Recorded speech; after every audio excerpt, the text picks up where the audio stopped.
Paul Hoffman. Mr. Hoffman, thank you very much for joining us. Firstly, your reaction to the Public Protector taking this matter straight to the Constitutional Court, which would have been the very court that said the Public Protector's remedial actions are binding. Yes, certainly. Good morning, Tolly, and good morning to your viewers as well. Certainly, the Constitution, as interpreted in the Nkandla judgment, means that when the Public Protector takes appropriate remedial action, that is binding and it stands unless it is set aside on review by the High Court. Now, what has happened in the rogue unit case is that a review is pending at the moment, and the Public Protector seems to have ants in her pants about getting her remedial action pushed through irrespective of the review.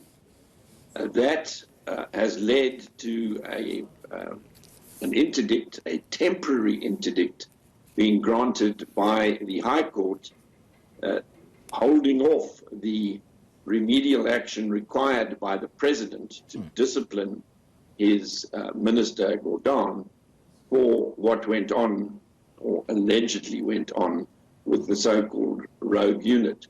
This issue has been visited by other tribunals in the past, and there is a school of thought that he did nothing wrong. The Public Protector does not belong to that school of thought. She thinks that he did do, that Pravin Gordhan did do something wrong, and that is why she is calling for disciplinary action against him. Because the President feels that he shouldn't be doing that until the review is decided. The Constitutional Court, interestingly, is the same court that found that she had lied under oath and had made some untruths to it in as far as the Absa Bangkok matter. Is that court likely to find in her favor, in your view?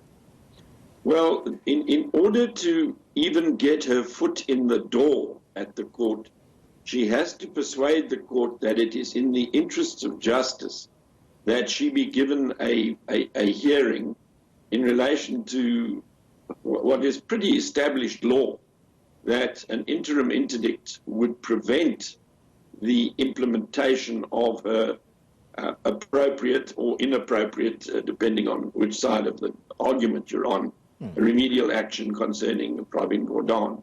My guess is that the Constitutional Court will not even let her in the door. The Constitutional Court will simply say it is not in the interest of justice that this well-settled branch of the law needs to be revisited by us because the Public Protector has ants in her pants about Pravin Gordhan. Last month, Advocate, you wrote to the Legal Practice Council asking them to look into the fitness of Advocate Mkhwebane to remain as a lawyer, an admitted advocate of the High Court. How far have they gone in looking into your request?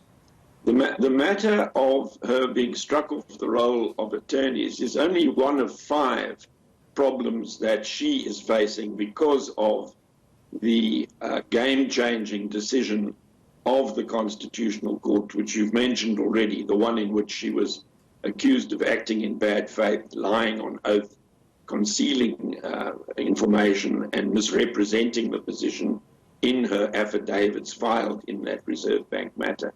So the 5 problems that she has got at the moment is that she may be suspended by the Deputy President, because the President is already litigating with her and would not properly be able to exercise his constitutional discretion himself. So the discretion is passed on to the Deputy President in terms of the Constitution.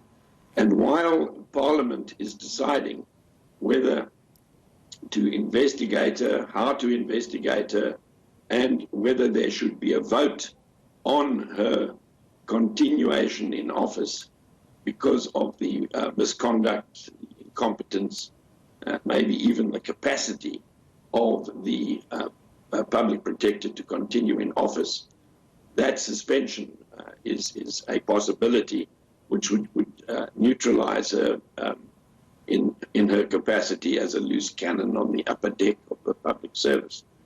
The parliamentary process is going to take some time. They are going to have to create rules for that.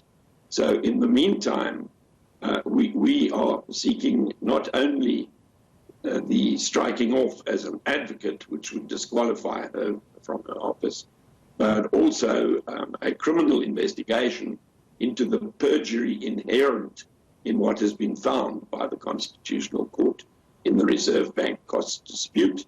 And we're also asking that her deputy investigate her maladministration of the office. She is not running her office properly. The Reserve Bank is a very good example. If she had told the Reserve Bank in advance, this is what I propose to do, she would have been put right in spades, but she didn't. She simply sprung it on them.